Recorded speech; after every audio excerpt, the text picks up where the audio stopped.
श्रीमन्नारायणीयम् एट्टावद् दशकं मोक्षाब्धिरागम्। एवं तावत् प्राकृतप्रक्षयान्ते ब्राह्मे कल्पे ह्यादिमे लप्तजन्म ब्रह्मा भूयस्त्वत्त एवाप्यवेदान् सृष्टिं चक्रे पूर्वकल्पोपमानां सोऽयं सदुर्युगसहस्रमिदान् जगानि तावन्मिदाक्षरजनीर्बहुशो निनाय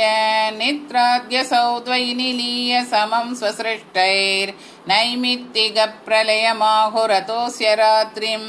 अस्मादृशां पुनरगर्मुखकृत्य तुल्यां सृष्टिं करोत्यनुदिनं स भवत्प्रसादात् प्राग्ब्राह्मकल्पजनुषां च परायुषां तु सुब्धप्रबोधनसमास्ति ददावि सृष्टिः पञ्चाशदब्दमधुना स्ववयोर्तरूपम् एकं परार्थमधिवृद्ध्य हि वर्ततेऽसौ तत्रान्त्यरात्रिजनितान् गतयामि भूमन् पश्चाद्दिनावतरणे च भवद्विलासान् दिनावसाने त सरोजयोनिः सुषुप्तिकामस्त्वयि सन्निलील्ये जगन्ति सत्त्वज्जडरं समीयुः तदेदमेकार्णवमास विश्वम् तवैव वेषे पणिराजशेषे जलैकशेषे भुवने स्मशेषे आनन्दसान्द्रानुभवस्वरूपः स्वयोगनिद्रा परिमुत्रिदात्मा कालाख्यशक्तिं प्रलयावसाने प्रबोधयेत्यादिशताखिलादौ त्वया प्रसुप्तं परिसुप्तशक्ति व्रजेन तत्राखिल जीवदाम्ना चतुर्युगाणां च सहस्रमेवं त्वयि प्रसुप्ते पुनरद्वितीये कालाख्यशक्तिर्प्रथमप्रबुद्धा प्रबोधयत्वां किल विश्वनाथ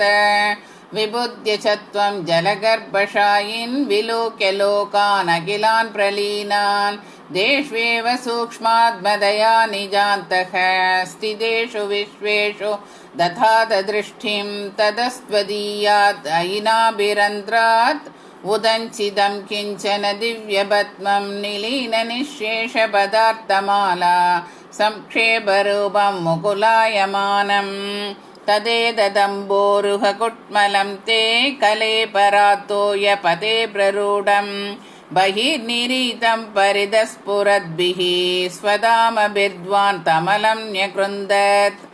सम्पुल्लपत्रे नितरां विचित्रे तस्मिन् भवद्वीर्य धृते सरोजे सपद्मजन्मा विधिराविरासीत् स्वयं प्रबुद्धा किल वेदराशिः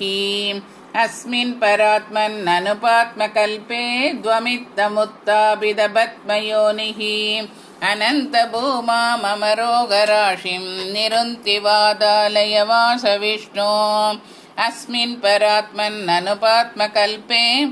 द्वमित्तमुत्थापितपद्मयोनिः अनन्तभूमा मम रोगराशिं निरुन्ति वादालयवास विष्णो अस्मिन् परात्मन्ननुपात्मकल्पे द्वमित्तमुत्थापितपद्मयोनिः अनन्तभूमा मम रोगराशिं निरुन्ति वादालयवास विष्णो। श्रीहरये नमः।